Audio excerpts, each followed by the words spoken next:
I mean, that would be terrible for me. Okay, so this morning we've got some guests here. Now, Shannon from the library going to be on here? No, she'll be here in a little while. Okay, but we have Aaron, the boss at the library, the wonderful Lakeshore Library and Idealab. You know, every time you talk to anybody about the library in Innisfil, they talk about this place. And I gotta tell you, it's turning into be the center of the town. And you've done a heck of a job. You really have, but you have a wonderful staff. Wonderful staff, wonderful board, wonderful community. And one of them is Rob, Absolutely. who takes care of us here, and he's a great guy. So Aaron, congratulations on a wonderful place, it really is. Okay. We have some special guests. And Henry, inspector from South Simcoe, and it's always nice to see you guys here. You're well represented. Usually the chief's here, but we can't make it. You're the guy this morning. So how's everything at the police department? Great. The chief sent his regrets. He has a board meeting this morning, so people can meeting. So I'm happy to be here. I work out of the South Division at Bradford primarily. I used to work out of Alcona here in Innisfil. So some of you are familiar faces to me, and maybe as well for you. But I'm the inspector that oversees command of the South Division primarily in support services. Well, if we had more time, I know you have a busy agenda. I'd let you know that I like long walks on the beach and red walks. Please tell your people, the Rotary Club of Innisfil appreciates everything they do. We know both uniform and civilian, and it's important that they hear that because most of the public, I think all the public feel that way, but you don't hear from them. So it's not the majority. So, and we've got Katie back here who has COVID. And good morning, Katie. Nice to see you. Morning, friends. And a special guest, Jason Rayner. Jason is the vice president in charge of strategy at the RDH. So the RDH is in good hands. Yeah, I hope so. And how are you doing? Very good. Everything okay? Nice to see everyone. How are those little ones? They must be getting big. Yes, 8 and 4. 8? Oh. Wow. I'm now an official member of the very Rotary Club. So Oh, okay. this comes the makeup in addition to saying hello to people. Congratulations. Congratulations. All right, so. This place is super fun. Well, Jason, it's always good to see you here. It really is. And please don't be a stranger here, okay? All right, so this morning I quickly want to introduce you to some special people because I know most of you know what's going on, but for some of you who don't, the RDH has a program on. It's called the Keep Life Wild fundraising program. It's been in existence for 2 years. The goal is it's a 10-year program. It's to raise $100 million.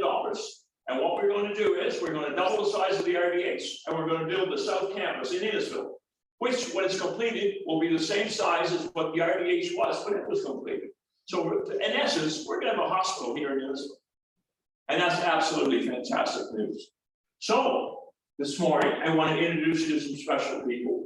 The first one is Ann Kell, because these people are on our South Cabinet, and we're the fundraising volunteers here in Innisfil. So we have Ann Kell, we have Barbaggy, and we have Ann Smith. 3 lovely ladies who work very hard and put in long hours, volunteering and getting the word out on our campaign. Katie, a member of our club, works for the RDH Foundation and is our key person here in Innisfil. She's our go-to person. And Katie, we really appreciate everything you do. And I'll tell you, she's a wonderful young lady to work with. We're lucky to have her. In the fall, joining us will be Ken Simpson. And Ken, we're looking forward to you joining our team. And thank you so much for your interest in what we're doing. You're making it. Maybe you can apply. Now we also have another gentleman who's going to be joining our team, and that's Robin. Rob, and he's looking forward to that. So, just when you thought the good news couldn't get any better, I got some terrific news for you. Last night at the board meeting, at our Rotary board meeting, the board has pledged over the next 5 years, $20,000 to the campaign.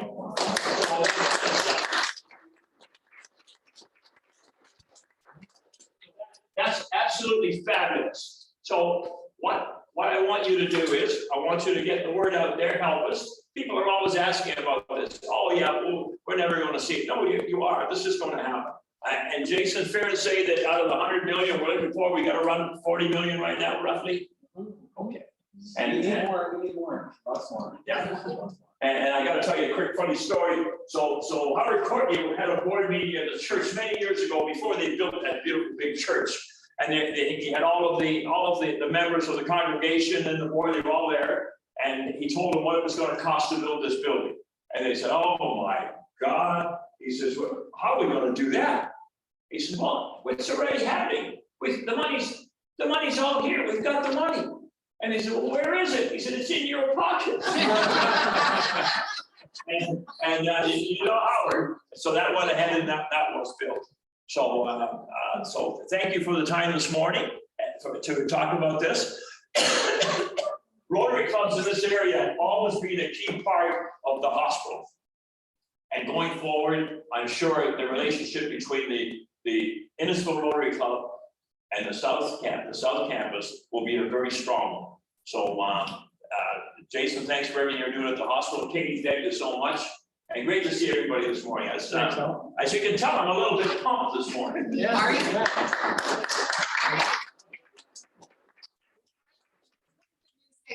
Tis the season. Already? This is a zucchini. Oh, I thought it And- was red shirt. Cartooning. No, it's a zucchini. Wow. And Anne is taking one home to her house to keep care of. And if anybody wants this, here it is. And this is just the beginning of I can't eat any more zucchini. We have people go. So I'll just add to that. So in all deference to everybody with RBH, Katie, and all the members, another reason why we decided to go with the $20,000 pledge was that as we're going out there and fundraising, we didn't want people just to think that we are an arm of RBH. It's not necessarily the best public relations for a Rotary Club. So we wanted them to understand that we value what's coming, but we also value all the other people in the community that need our help. Yes. And so saying that there's a pledge of a very specific amount just basically says that we're going to be doing so much more. So the more money we raise, the more people we help, not just RBH. Right. So that was a big reason. And Shannon, welcome this morning. Thank you. You're going to be properly introduced by Ann Smith, who you know very well. But thank you for coming. A warm welcome to you ladies from the library. And you missed the first part where we were talking about this building and the Idealab. What a wonderful place. It really is. It is. I would say it's turned out to be the center of the town. It really is. So a warm welcome from all of us to you. Okay. All right, Tim. That's it. Thank you. All right, before we move on to that, Debbie asked me to play the video from my interview with Rogers TV about the Peace Bowl project, so that everybody can get a good update on that one. So I'm just going to get that going now.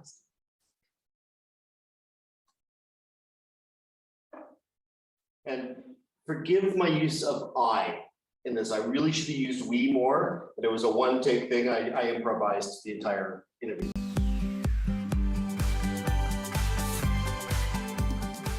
Hi there, I'm Tim Norton and I'm the immediate past president with the Rotary Club of Innisfil. I'm also the youth services coordinator, but while I was president, I actually brought the Peace Bowl project to Innisfil. We're still working on the project, and our plan right now is to actually put the poles in the ground in September of this year. There are going to be 7 poles, 3 of which are already completed, and we're still feverishly working on the next 4, and with fantastic artists doing brilliant work. The Peace Bowl project was initiated many years ago by a Japanese philanthropist, and it was adopted by many people within Rotary International to be a representative of peace around the world. So may peace prevail on earth is typically portrayed on each of the poles in multiple languages, typically English, and then we have French. We could have Hungarian, we have many that actually have Anishinaabe and other Aboriginal languages. We have, you could have Italian and Swahili, any language in the world. It's basically trying to show that we're not just marginalizing one particular creed. It is a concept of peace completely globally around the world. So the 7 poles that I brought in, I approached multiple artists within the town, typically ones that we've known within the Rotary, but occasionally we find people through word of mouth that are just their ability and skill and their willingness to give back it fits perfectly with the creed that Rotary has. Ron Haste is an artist here in town that's very, very well known. We're also dealing with April Paul, who is an Indigenous artist from the East Coast. She's done absolutely brilliant work in her pole. Another artist we have is Jamie Hardy, who actually painted the very first pole that we had brought into the organization, and it's going to be placed at the Idealab in Alcona. Ron's pole, Ron Haste, his pole is going to be placed in the Rotary Trail, which is over near the town offices and the police station. April Paul's is going to be placed in the Legion in Bellewart. Jeanette Lacasey is another artist that we have who's painting hers, and she's going to be placing hers in Guildford. We have Nev Cowan, who's painting one that's going to be going in Friday Harbor. And we're working with 1 or 2 other artists right now, who's just working out the fine details, but the expectation is that we will have all the poles in the ground for September 1st. Knowing that the ground around Innisfil has a tendency to be rather sodden and wet, we had to make sure we had poles that were tall enough that we could have great artwork being seen without too much of the pole have a chance of it falling down. So we managed to have a couple poles that were donated to us by Greg Bray, who's a local maple syrup manufacturer, but he also has a sawmill. So he provided 2 for free, and then we actually purchased the other 5 from him at a significantly reduced rate. I was almost embarrassed how much he gave us. He's a great person in the community. So they're pine. So we have to make sure that they are well treated and well protected against the elements, because most people say cedar or nothing. Pine's still okay, and it's still going to have a good 20+ year lifespan. When I approached all of the artists, all of them were very anxious about what I would want to see on the pole, as if I was going to be mandating everything. And I said, no, actually, this is the greatest metaphor of peace we can think of. As long as it shows, may peace prevail on earth in multiple languages, I wanted each of these artists to give of themselves. What is it they're bringing to the table? And be artists. Just show, because these are not just a couple words that we want people to pass by. These are beautiful pieces of art representative of Innisfil that we hope to actually excite people for generations to come. Very similar to the Ice Hut program that was at the Innisfil Beach Park and other places where artists are really having an ability to kind of stretch their muscles and show what they're capable of doing. It will be a phased approach with this. The intention right now is first to get all 7 poles in the ground and then having an actual unveiling, and then we will have a plaque representative of each artist. But in the meantime, if you want more information about the project, you can go to rotaryclubofinnisfil.ca, which is our website, and there will be a link within that page that has the full details of the actual Peace Pole project. The Rotary Club of Innisfil, we've been around for 13 years, and we have a lot of very exciting events coming up, including the Harvest Dinner this fall.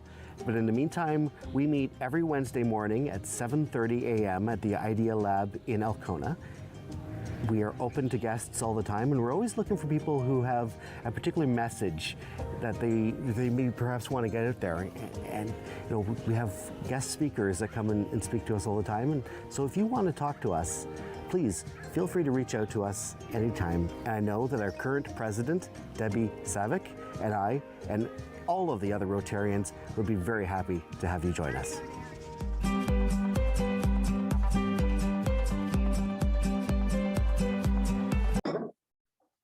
All right, so, we're gonna get through this one really, really fast, actually. So we had an interesting conversation last night about the good news round, and I know there's some thoughts in the club. Do we go with themes? Do we not go with themes? So really, Debbie's actually asked that today is as it's National Aunt and Uncle's Day, as people give their good news talk, if you have some really good news that's pending, go for it.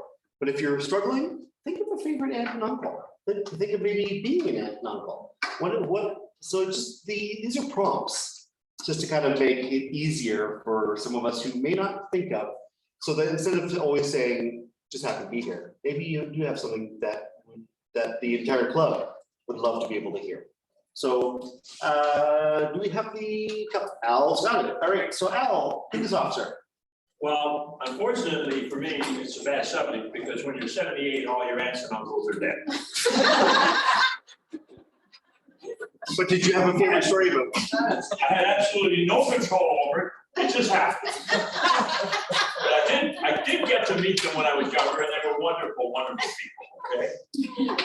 Anyway, my good news this morning is, it's about Cindy Kid Cahoon, my granddaughter. She just turned 17. This weekend, she's competing at the Pan Am Center in Markham. It was supposed to be in Edmonton, and they changed the games to Toronto. And she's competing to go to the Nationals. And the Nationals are the time trials. The Nationals are the time trials for the Olympic Games. But my wonderful news is that Cindy Kid is ranked in Canada. Of all the swimmers involved in coming up and looking at going to the Olympics, there's a ranking. And in Canada, for the 200 butterfly, which is probably one of the hardest ones, she's ranked 27th in the country of Canada. Well, I'm sorry, but I still love good news. Okay, Grandma. Do you have any good news, Sarah? Well, it's sad news, but I would like to just acknowledge one of our longtime Innisfil residents who passed away last week, Henry Ward, who I know some of you are familiar with, who was the owner of Park DM, the apple orchard. And he was a longtime Innisfil resident, owned the property that was then sold to be San Diego Bakers, and had the orchard for many years, and was very well known with the credit union as well as the St. James Church in Stroud. But such an incredible person that did a lot for our community, and so many people did know, and was related to many other people who were long-time residents. So I just wanted to acknowledge that. Okay, yeah, it was a really great guy. So I didn't really have any good news this morning, but on the farm, we're just getting ready to start the week. It stays sunny and the rain stops. Favorite uncle?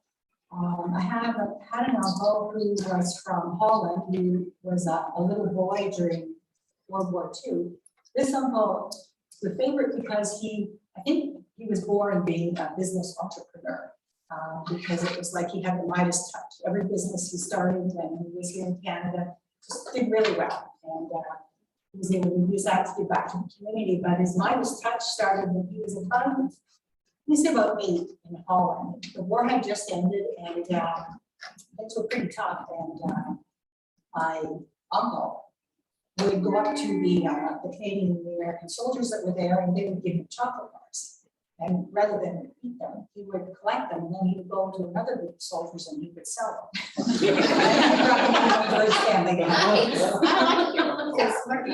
Anyway, that's my favorite story. Good morning. I have one aunt left, Miss Sue, and she's not even blood related. She's my blood related uncle's wife. So all the others have gone. I had a lot of great aunts and uncles because we had them in Austria and Germany and here. So yeah, and I have 6 nieces and nephews. So she's I was always the one that gave toys at Christmas, so they loved me. That's how you get it. That's how you win that.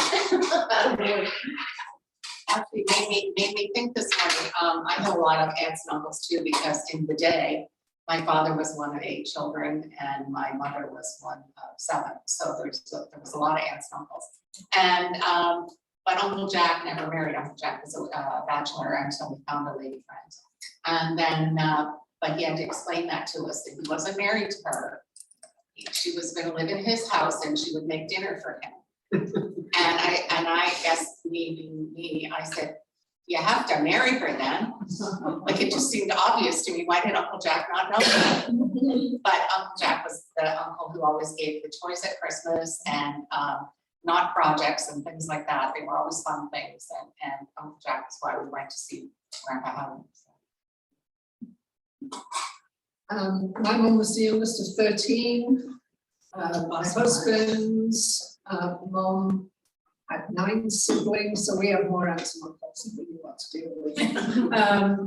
One of the aunts is still alive on my husband's side. She's 102. She's completely with it and lives in Holland Marsh. She's a wonderful, wonderful lady. All the rest have gone on to greener pastures now, but we've got so many nieces and nephews, I can't keep track of them either, but I think we're good. And it's Morning, this is Robin for Katie.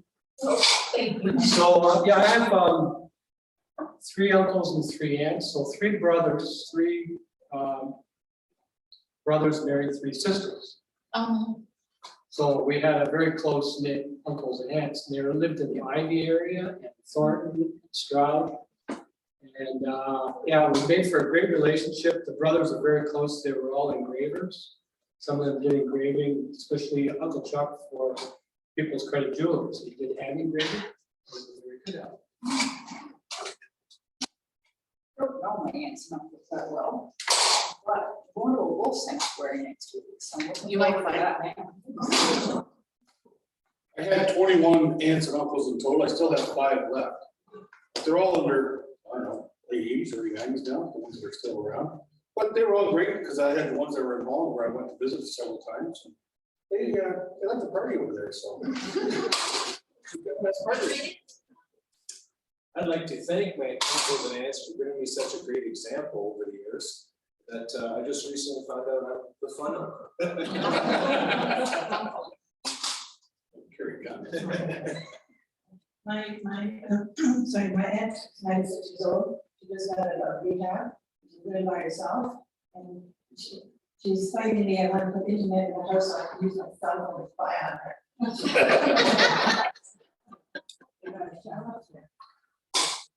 Guys, I just feel like I have lots of good news.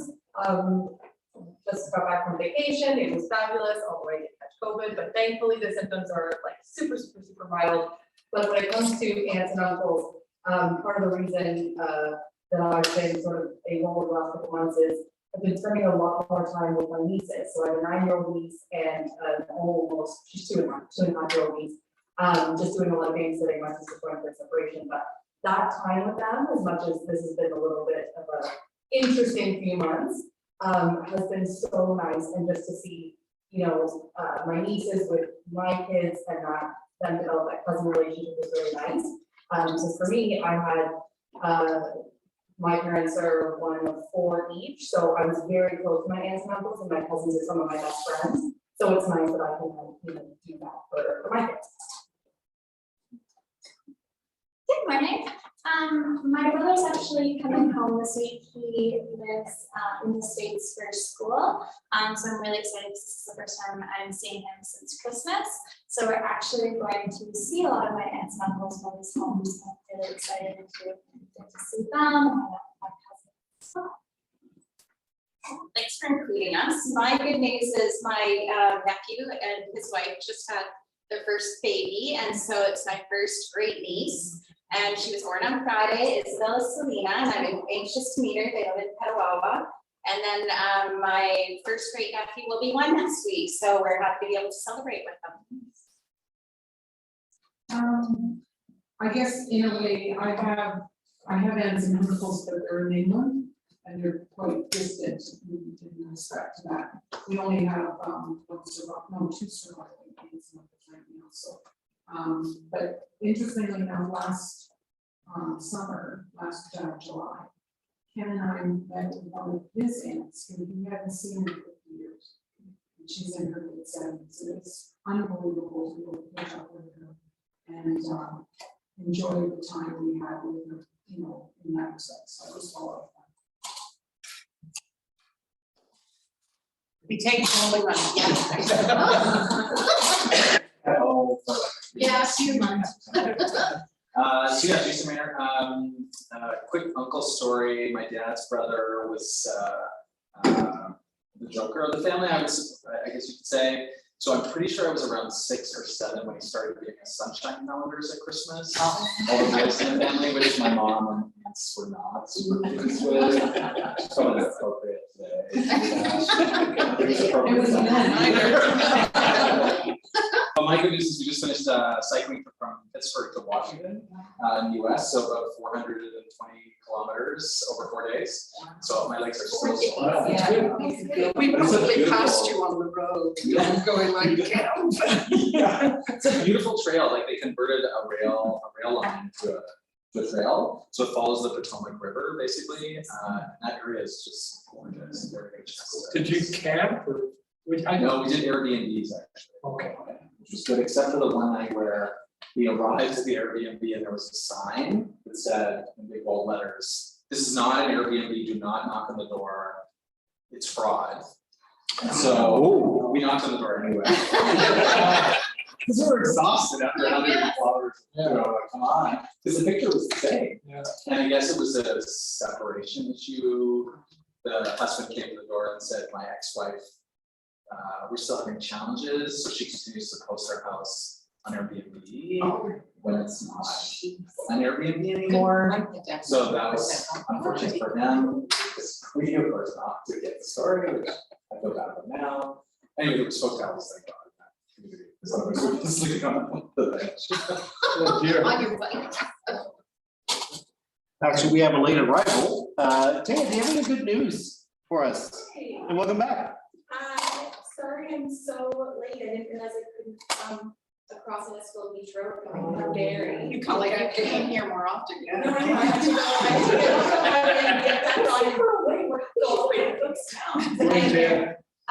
So nice to see all of you. That's my good news. I'm happy to be here. Thank you.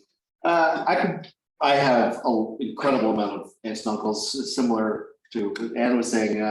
My grandmother was the eldest of 18 kids, 2 which didn't survive infancy, but from Saskatchewan, half were born in Saskatchewan, half were born in Ontario.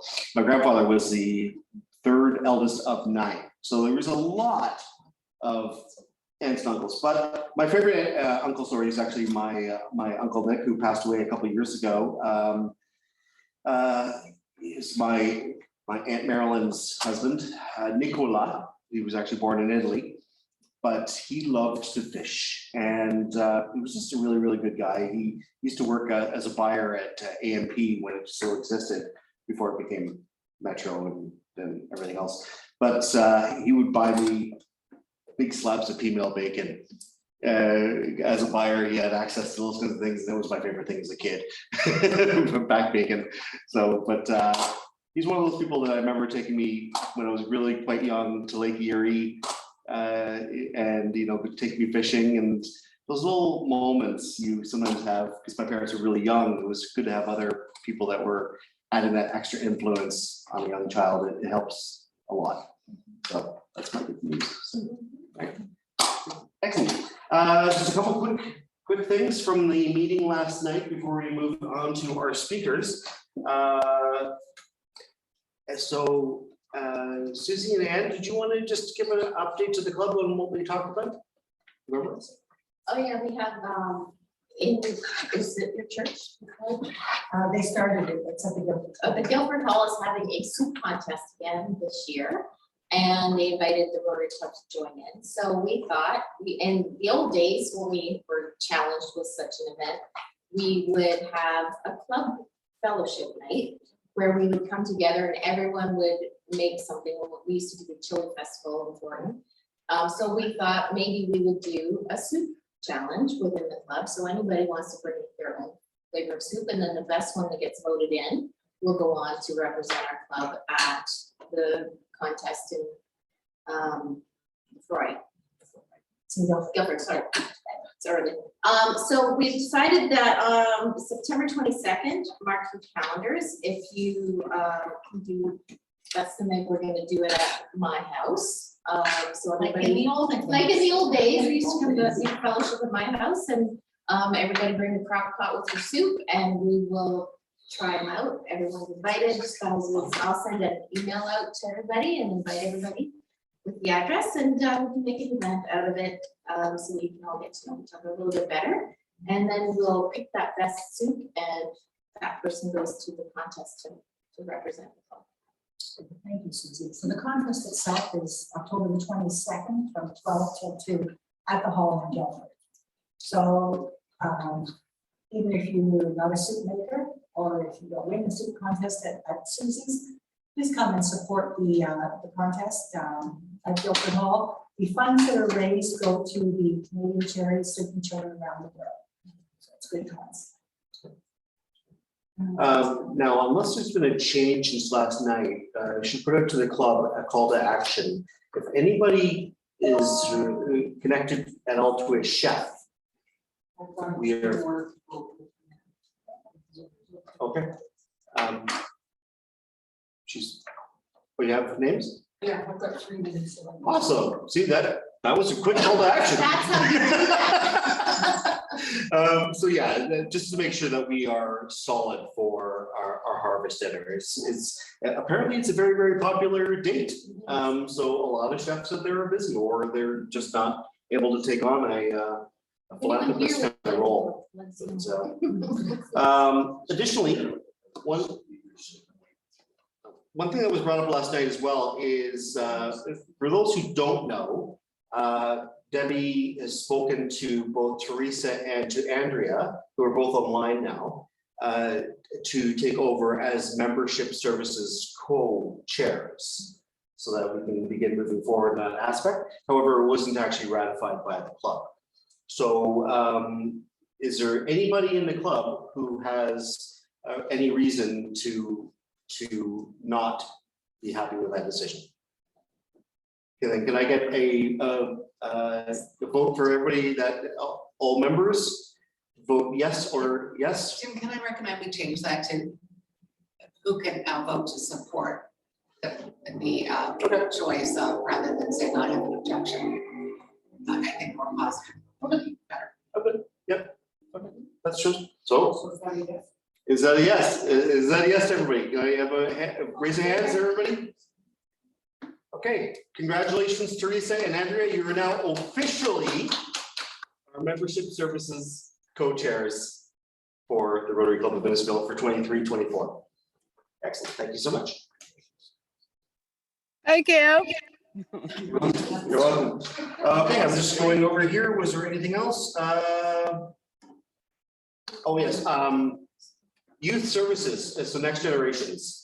One thing that we've asked to have moved, yes, Debbie wants youth services to become involved with the garden. So I would like some people on my committee. So right now I don't have any committee members on next generations. So if we can, I would like us to begin meeting so we can plan out things for that, for the garden, so that I can support Jeff on that one. And the also to start Interact, which is where I'm hoping to get moving in the fall. So if anybody can reach out to me and let me know that if they're interested in being part of that committee, that'd be great. All right, we will move on to our speaker intro. So Anne, do you want to do our introduction to this? I know Shannon has lots to tell us. We are running short on time, but if you need to leave at 8:30, please leave, but please allow Shannon, if she's still got lots to tell us about the library, to carry on maybe a little bit longer. But Shannon is the library services supervisor at the Innisfil Idealab Library. She's worked at the library for over 7 years. She's the person you see when you come into the library. I love it when I come in and Shannon is the one at the desk, because she's always so cheerful. I watch how helpful she is with all the patrons that come into the library. I have my own personal little story about Shannon. A couple of months ago when I was in hospital, I was in the ER, all hooked up to everything, and Shannon suddenly appeared and asked me if I wanted to borrow a library book. She happened to have with her, so me a library book at the hospital as well. So thank you, Shannon, for that. It was a great book, really enjoyed it. And Shannon, please go ahead with your presentation, and thank you. We're good. So I was chatting with Erin recently and she mentioned that the library was asked to present at Rotary. And if I had any ideas about who could that be or what we should talk about. And for some reason I said, I'll do it. And I have to tell you, public speaking is my worst fear. I think even after sharks and snakes, because I'm shaking up here. So maybe I have to do it more or never again, I'm not really sure. But I really wanted to share with you some of the things that have been happening in the library. I'm sure you already know that we have amazing programs and services as well as events that are happening. And I can say from experience, I think we're busier than we were in 2019. So it's really nice to see the big shift in people back to the library and using all of our services. And you know that the library's changed. You all remember a time when the library was a place of quiet contemplation. There was card catalogs and real encyclopedias, and the librarian was shushing you for whispering too loud. Obviously, we've evolved into the digital age as well as become a community hub, as you mentioned, Al. But other things have been changing, and some of these issues have been more difficult to resolve than just looking it up in a search catalog. So with the population increases and the complexity of people's situations, we get asked for so many different things like housing information, help with government forms, immigration services, job skills, transportation, and even medical issues. I can share with you back in the winter, we had a couple come in on a weekend. I wasn't working, but 2 other people on my team were here. And they asked if we had a first aid kit. So of course they said yes. So most of us are trained in basic first aid. And they went over with the first aid kit and said, how can I help you? She had taken off a bandage on her leg and it was black and it was blistered and it was pussy. We don't have a walk-in clinic here in Innisfil. Our staff had said, you know, we would love to help you, but we can't help you with what you have. We need to call an ambulance. The couple said, no, I can't go because they had no transportation to get home. Barrie will give you a bus ticket, but only within Barrie. And their cell phones couldn't be paid. They didn't have money to pay for their cell phones. They obviously didn't have a credit card and they were losing their housing in 3 days. So staff felt like there really wasn't a choice because she could have died from her infection. So they called the ambulance. And because we're a library and we're not their friends, we don't even know what happened after that. We know he stayed here hoping she would call the library to give an update, but they had been staying in the Busby in Barrie previously and they did not want to go back there. So, you know, our hands are tied, but we do the best we can with what we have here. And some days, you know, it's heavy, right? So libraries are trying to fill the gaps that have been left by decades of funding cuts by our various governments that provided important services and programs. And we're becoming the social safety net for many marginalized people in our area. And it's funny, someone once said to me, you have the best job in the world because you get to talk about books all day. And I will say I do have the best job in the world, but I don't get to talk about books all day. So I wanted to tell you another thing about Barrie or Innisfil, and I don't want to complain because I live here as well, but transportation is really difficult for people here. Not everybody has a credit card and not everybody has a cell phone. So a lot of the appointments people need to take are in Barrie or Bradford, and it's hard to get there. So we've cultivated over the years, and it's even been before COVID, but social services have come to us. So we have quite a few organizations that meet in the library. I'm sure you're mostly aware that we have the study pods in the far end or also like the boardroom. So over the course of the week, we have several social services that are here. So on Tuesdays, we have Contact Community Services. They are based out of Alliston. They're an organization that helps people access housing. They try to prevent homelessness or anyone at risk of homelessness. They help people with utilities as well as rental arrears, and they'll also help people. There's different government forms they can fill out to help with bills and help with funding that they can get. They do landlord and tenant resolutions, and then they also offer referrals to other social services. They have a wing of their organization that has employment services. So that is based in Bradford, but Innisfil residents can access it as well. So they help people prepare for the workplace. They also have a seniors programs that we've worked with as well and had some senior programs here. And I know they've taken them into Sandy Cove as well, where obviously a lot of our seniors are. So that's a wonderful organization. And Lacey, she's been the person that comes here every Tuesday, like I said, and she's in a pod where either people can drop in with her or she takes people like by appointment. So Thursdays here are the very busiest day at the library. We have several social services, and one of them is the Canadian Mental Health Association. As we know, that is something that, you know, is top on everybody's mind, or people's mental health right now. I think for the people here, when we closed down during the pandemic, I'm not sure if you all knew, but we made care calls. So we called hundreds of people, mostly seniors during that time. And, you know, we were just calling just to check on them, but sometimes we were the only person they were talking to in a day. We were getting unloaded on of some of the issues that were happening here. And I think we weren't really aware of those things happening until that time. So Danielle comes here every Thursday afternoon, and she takes drop-in counseling as well as appointments as well. Now, some of these organizations too can't stay in Innisfil unless people come. So it's getting the word out that these social services are here, because they kind of start rolling and then all of a sudden the numbers aren't there and they have to leave.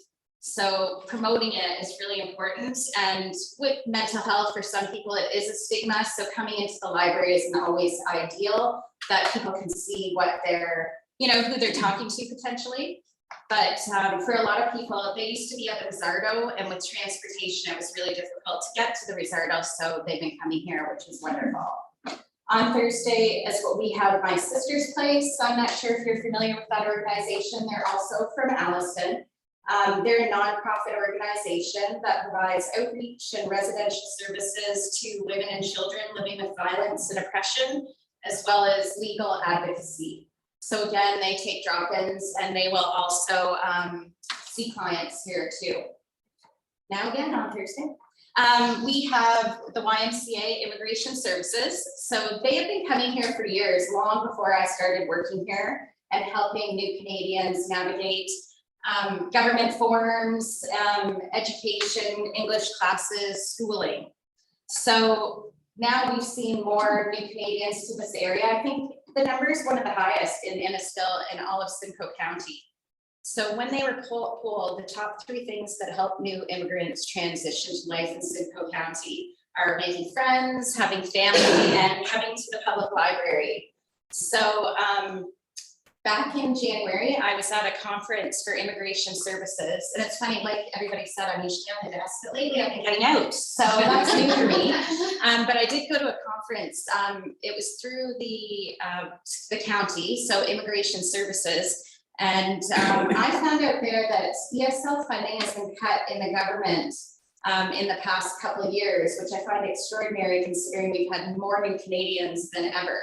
So we worked really hard to fill the gap here, because we also don't have English classes in Innisfil. They're offered currently through the Barrie Learning Center online, or if you could get to Barrie. And we've worked with the YMCA, and they're offering conversation circles.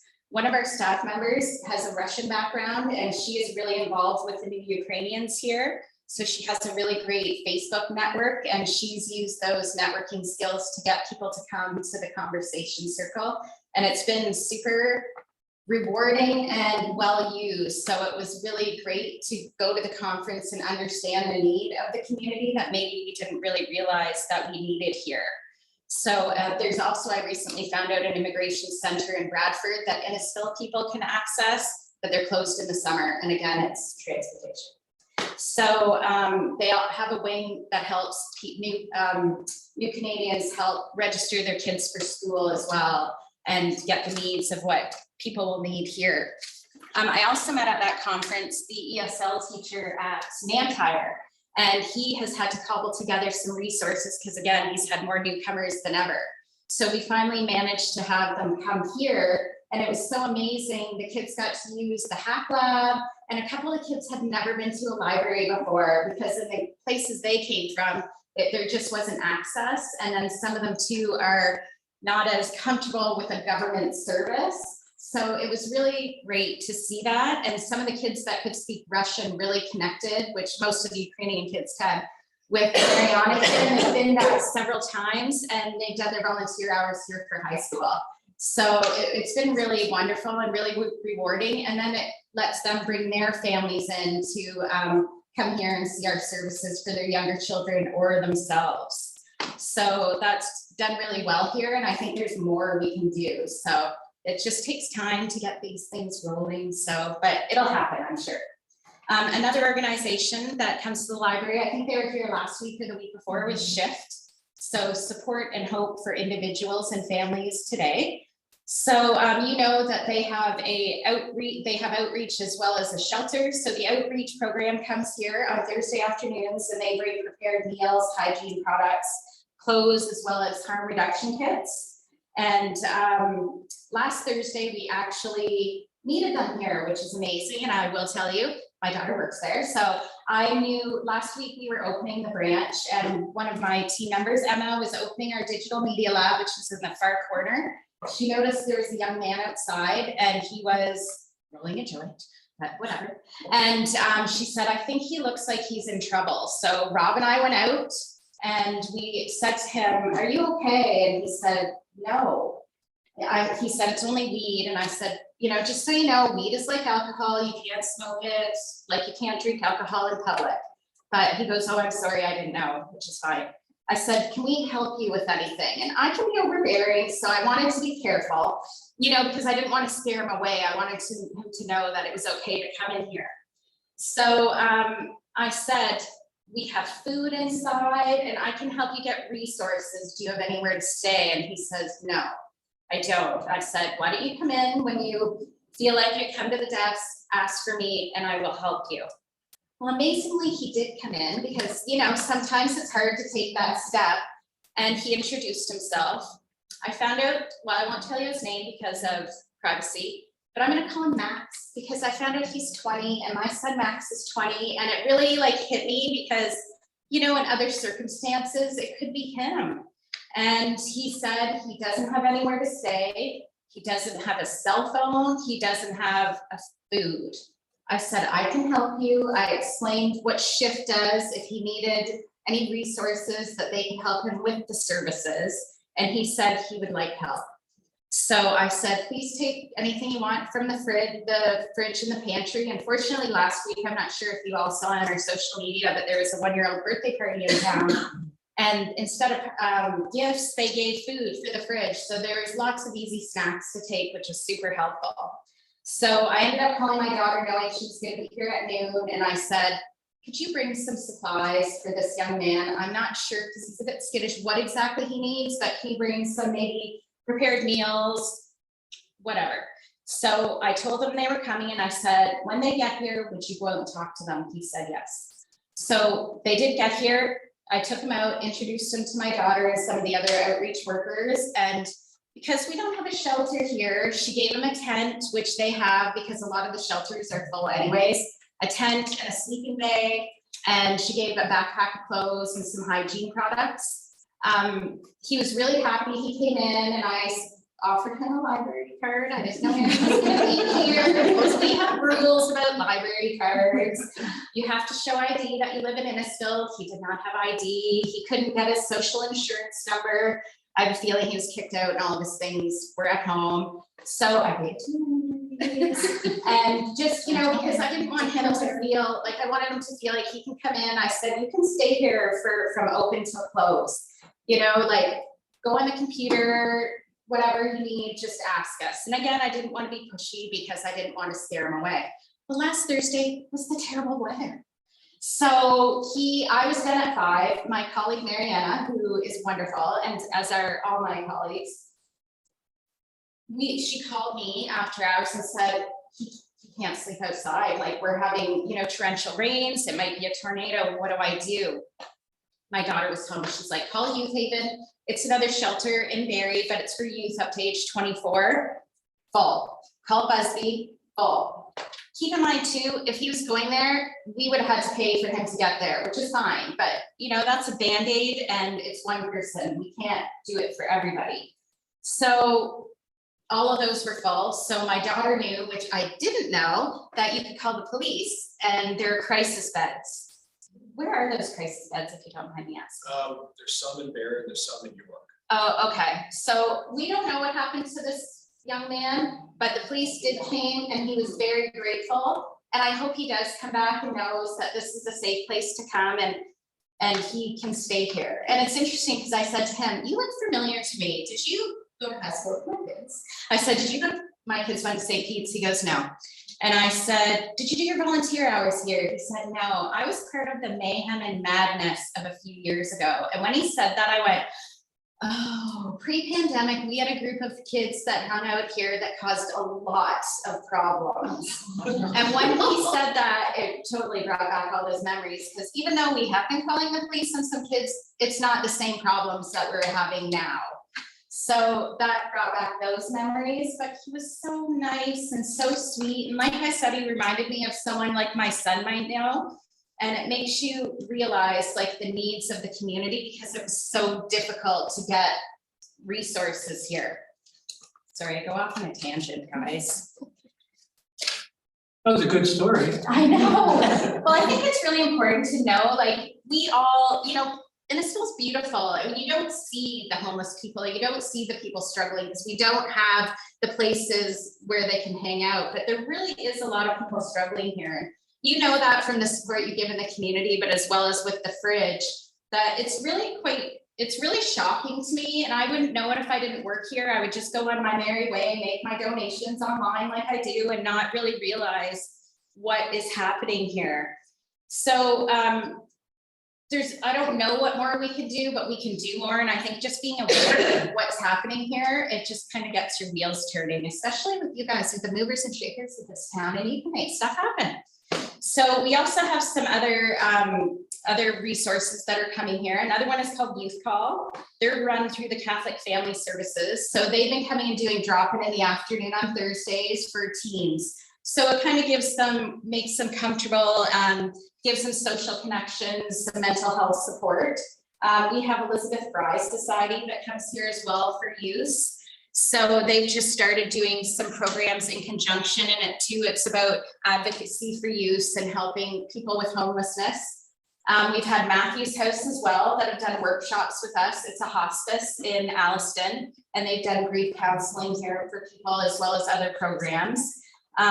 We have Huronia Transition Homes coming. That one's out of Midland, and they come here and counsel people. It's another nonprofit. Counsel women that are in shelters or victims of sexual assault.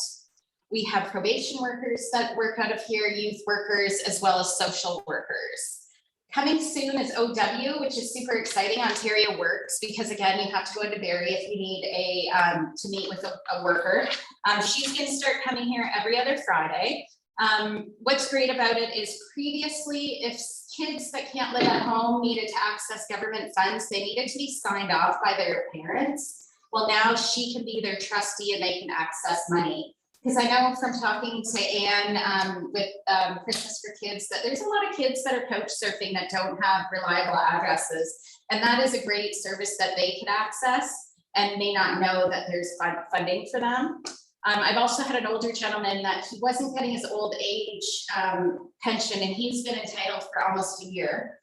He's been emailing, and that's great, but nothing is happening. So he had an appointment in Barrie. He doesn't drive. He's 64 because he can't afford a car.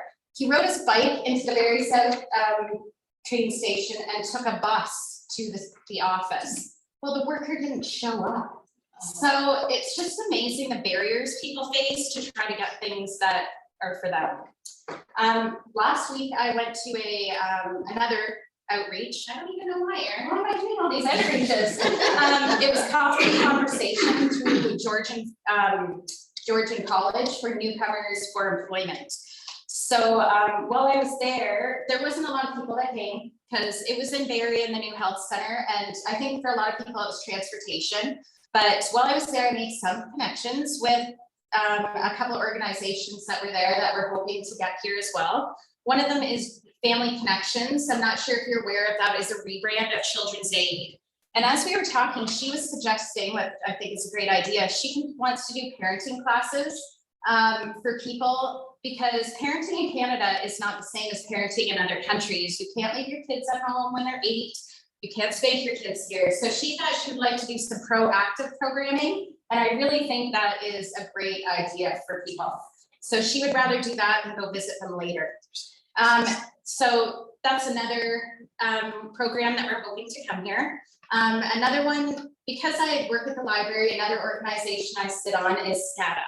It is the Simcoe County Alliance to End Homelessness. So it is a movement that wants to prevent and end homelessness through coordinated strategies, advocacy, and awareness. So what we know, it's a 10 to 15-year wait to get into affordable housing. So what are people doing while they're waiting? So it's really important that we all work together and come up with ways and strategies to help people in our community. Because like I said, it's astounding. Now, it's not like this every day, all these stories, we don't have this every day, but it's happening more and more. And for my team, I have a customer service background. I'm not a social worker.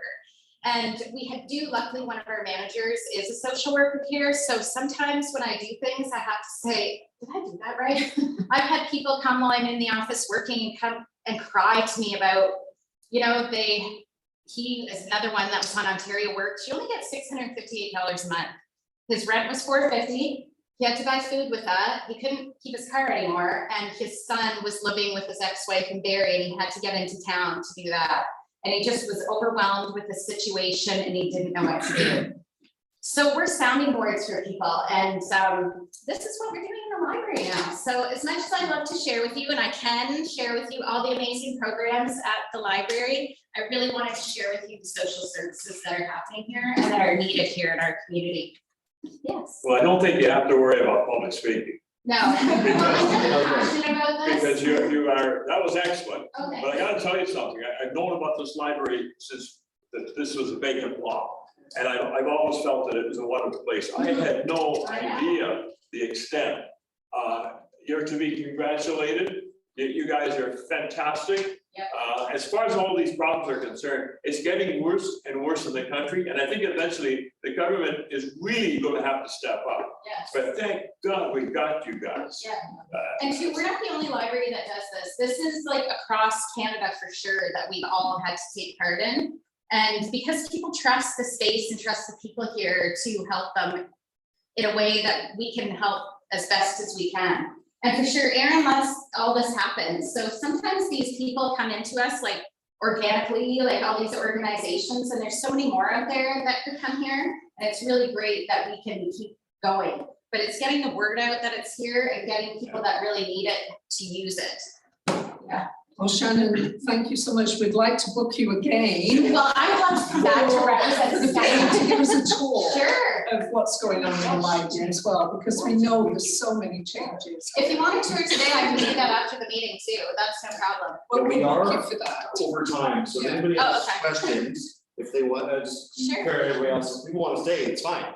But in all fairness, we're after 8:30. Oh, So, but if anybody has questions, where can they find you? I can give you a card at the desk, or Anne has my email as well. If you want to email Anne, she can forward it on to me for sure. But thanks for having us, and thanks for Abby for doing my PowerPoint. Thank you, Shannon. Activities online. We love you and the library staff. Kids look forward to going to our local library every week. Library was my saving grace when the kids were infants and toddlers, joining the early on program as well as library reading circle and many activities for the kids. Very grateful to have the access to our library and resources available. Thanks, Andrea. Yeah. So I just wanted to give you this certificate. Oh, thank you. This is on behalf of the club, and we'll be donating to the polio now fund. Oh, wonderful. Thank you. Thank you.